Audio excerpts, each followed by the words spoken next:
आज के डेट में राजनीति ऐसी बना दी गई है कि किसान का बेटा किसान नहीं होना चाहता है, मजदूर का बेटा मजदूर नहीं होना चाहता है, लेकिन मुख्यमंत्री का बेटा मुख्यमंत्री होना चाहता है, प्रधानमंत्री का बेटा प्रधानमंत्री होना चाहता है। क्यों?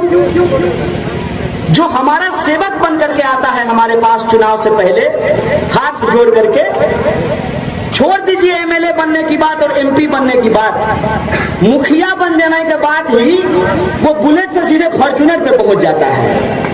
आप तो नहीं पहुंच पा रहे हैं बुलेट से फॉर्च्यूनर पे। अगर हमारे परिवार के लोग किसानी करते हैं तो हमको किसानों को हमारे फसल का सही दाम मिलना चाहिए। और मैं आपका शुक्रगुजार हूं कि आपके मेहनत के पैसे से, जो आप मजदूरी करते हैं, जो आप किसानी करते हैं, जो आप सरकार को टैक्स देते हैं, नमक का पैकेट खरीदने के लिए जाइएगा तो कल पढ़िएगा, उस पर लिखा रहता है इंक्लूसिव ऑफ ऑल टैक्सेस, नमक से लेकर के कलम तक, डीजल से लेकर पेट्रोल तक, हर चीज में जो आप टैक्स देते हैं, उस टैक्स के पैसे से इन पुलिस वालों को वेतन भी मिलता है और हमारे जैसे कमजोर परिवार के बच्चे, उनको पढ़ने के जो यूनिवर्सिटी है उसके टीचर को तनख्वाह भी मिलता है।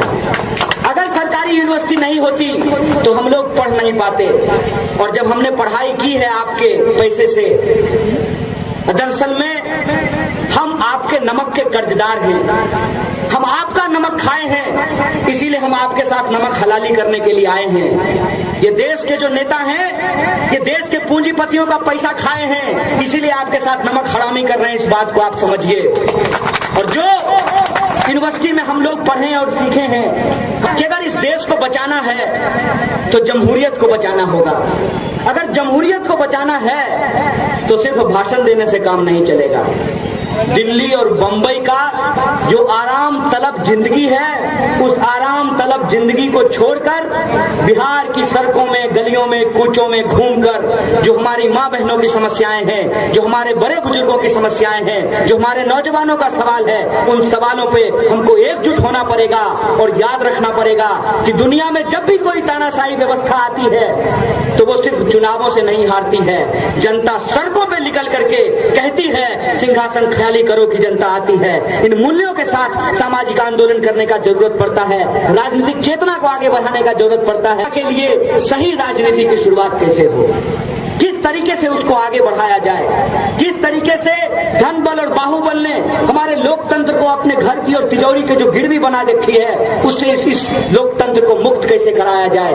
हमको जो आजादी मिली है, अभी कुछ देर पहले हमारे साथी कह रहे थे हमें चाहिए आजादी।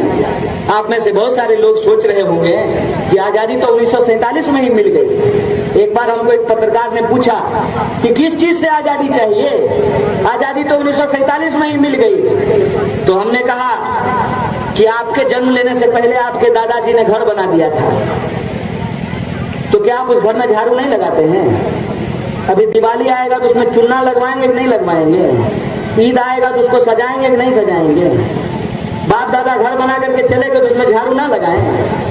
1947 में जो आजादी मिल गई, तो क्या उस आजादी को बचाने के लिए देश में जो बची खुची गुलामी है उसके खिलाफ आवाज बुलंद करें कि नहीं बुलंद करें? तो जो आजादी हमको मिली है, उस आजादी को बचाने के लिए, जो समाज में बची खुची गुलामी है, उस गुलामी को हराने के लिए हमको आजादी का तराना गाना पड़ेगा और इस मानसिकता से बाहर निकलनी पड़ेगी कि हमारा काम कोई और करेगा। इसीलिए हमने कहा कि ना हम नेता हैं ना रहनुमा हैं। आपकी इस लड़ाई में हम आपके साझीदार हैं, कंधा से कंधा मिला करके आपके साथ चलना चाहते हैं, क्योंकि जो आप झेलते हैं वही हम भी झेल रहे हैं। और हम नहीं चाहते हैं कि जो आपने झेला वही आपकी आने वाली पीढ़ी झेले। जो संविधान का सपना है कि हम भारत के लोग भारत को एक प्रभुत्व संपन्न, समाजवादी, धर्मनिरपेक्ष, लोकतांत्रिक गणराज्य बनाने के लिए, इन मूल्यों के लिए, इन मानकों के लिए, इन प्रतिमानों के लिए हम संघर्ष करें। और हमने इतिहास में ये पढ़ा है और हमने ये सीखा है कि जब जब ईमानदारी से कोई लड़ाई लड़ी जाती है तो वो लड़ाई हर हाल में जीती जाती है। इसी आत्मविश्वास के साथ आप लोगों से आपकी दुआ के लिए, आशीर्वाद लेने के लिए आए हैं। और हम जानते हैं कि हमारी लड़ाई और हमारी क्षमता छोटी है, एक कहानी बता करके अपनी बात को मैं खत्म कर दूंगा। एक बार एक जंगल में आग लगी, बड़े बड़े जानवर खड़ा होकर के तमाशा देख रहे थे। एक कोयल अपनी छोटी सी चोंच में पानी भर करके उस आग को बुझाने की कोशिश कर रही थी। बड़े बड़े जानवर उसमें हंसते हुए कहा कि तुम्हारी छोटी चोंच से यह आग बुझने वाली नहीं है। कोयल ने कहा, आग तो जरूर बुझेगी। कोई ऐसी आग नहीं है जो लगती है तो बुझती नहीं है। कोई ऐसा नशा नहीं है जो चढ़ता है तो उतरता नहीं है। कोई ऐसा सूरज नहीं है जो निकलता है तो ढलता नहीं है। ये आग तो बुझेगी, लेकिन याद रखना, तुम्हारा नाम आग लिखाने वालों में और हमारा नाम आग बुझाने वालों में लिखा जाएगा। आज समाज में जो नफरत की आग है, अपनी छोटी ताकत से हम उसको बुझाने की कोशिश कर रहे हैं, क्योंकि हमारे पास खोने के लिए कुछ नहीं है और जीतने के लिए आप तमाम आम आवाम का दिल है। हम आपकी दुआ चाहते हैं, आपका दिल से आशीर्वाद चाहते हैं। पूरे देश को एक संदेशा जाए कि हम पढ़े लिखे नौजवान के साथ खड़े होंगे।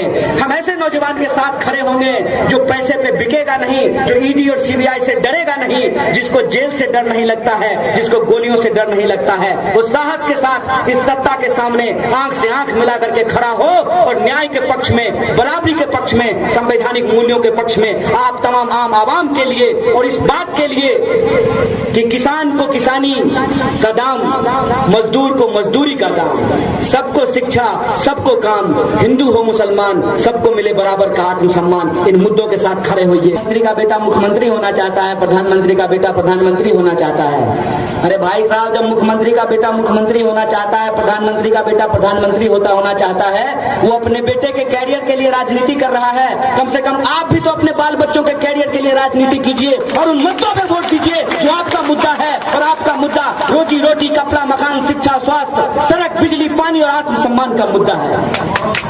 ये सवाल हम लोगों को सोचना पड़ेगा।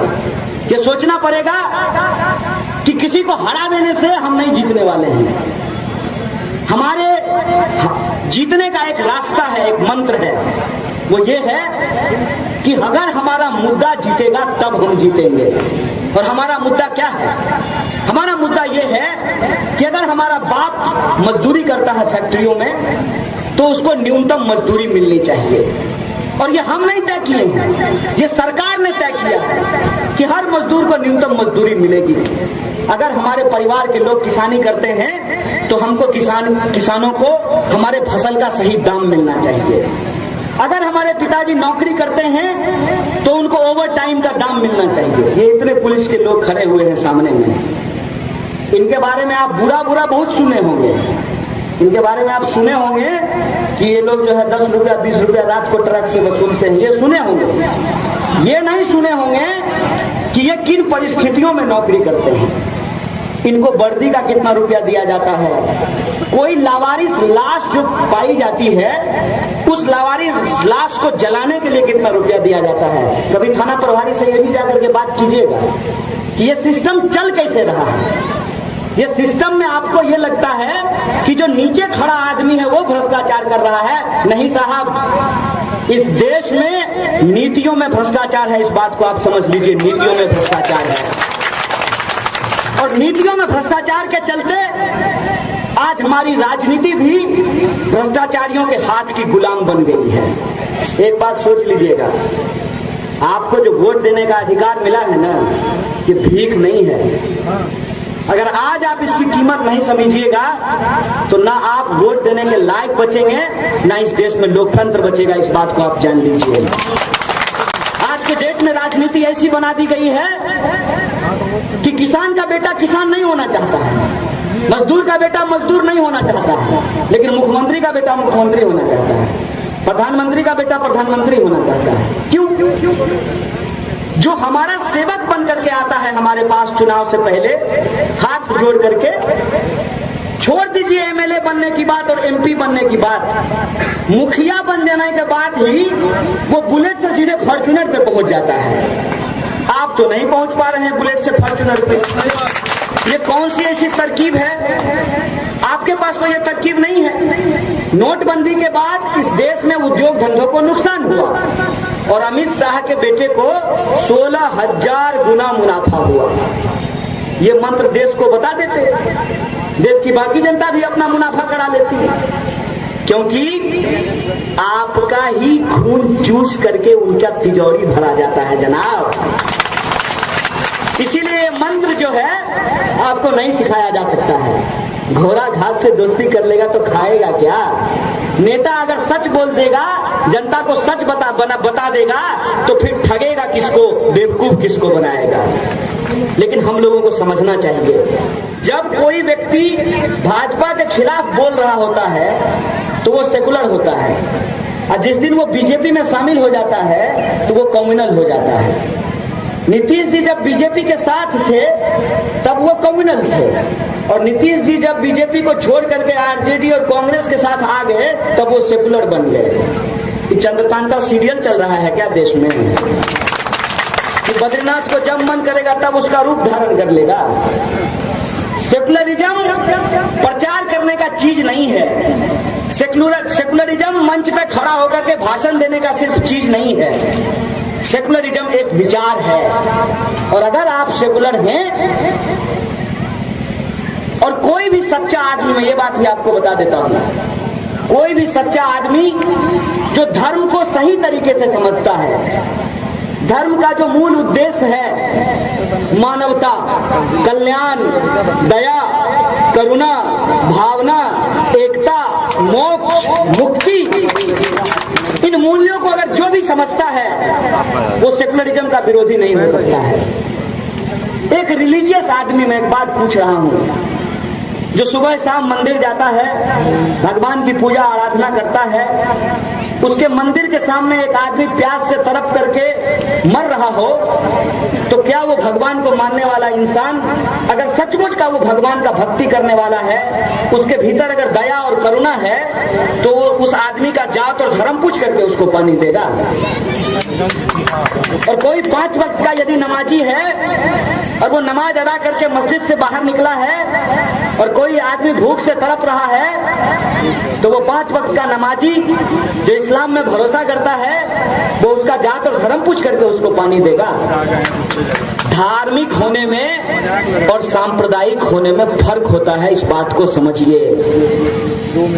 जो धार्मिक लोग होते हैं उनको धर्म के प्रति आस्था होती है, और जो सांप्रदायिक लोग होते हैं वो धर्म का धंधा करते हैं, धर्म की राजनीति करते हैं। इस बात को आप समझ लीजिए।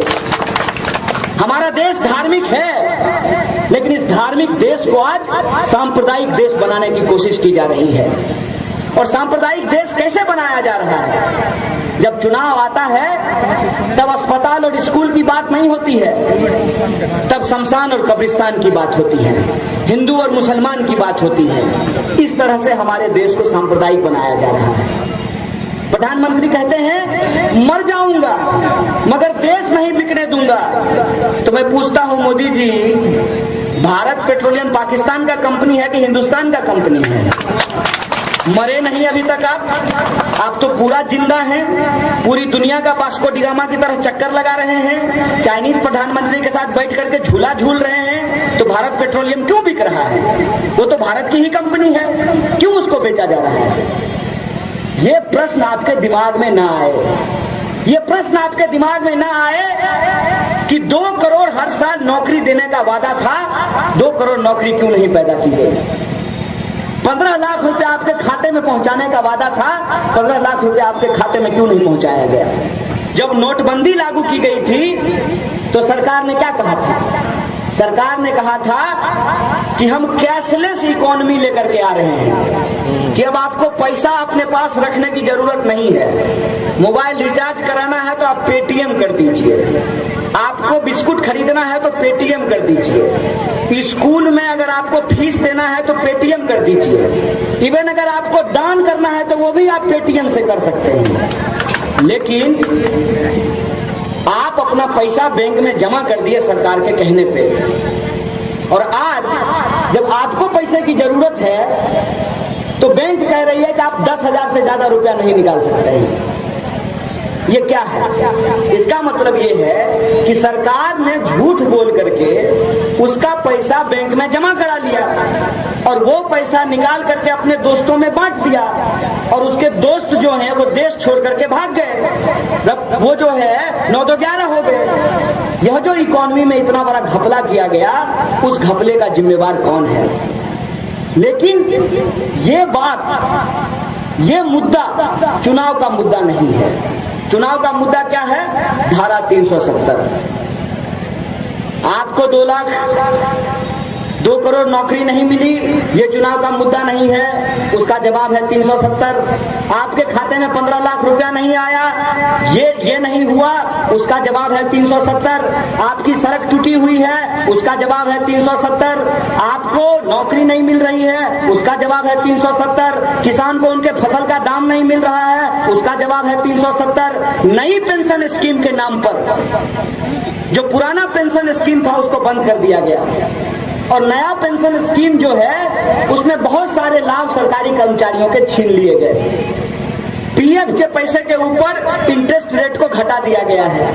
आपका पैसा जो खाते में जमा कराया गया उस पर इंटरेस्ट रेट घटा दिया गया है और इनके जो दोस्त हैं उनका जो टैक्स है, उनको जो ज्यादा टैक्स देना था आज उनको कम टैक्स देना पड़ रहा है। आपका पैसा आपसे लूटा जा रहा है, आपके बच्चे का भविष्य आपसे छीना जा रहा है।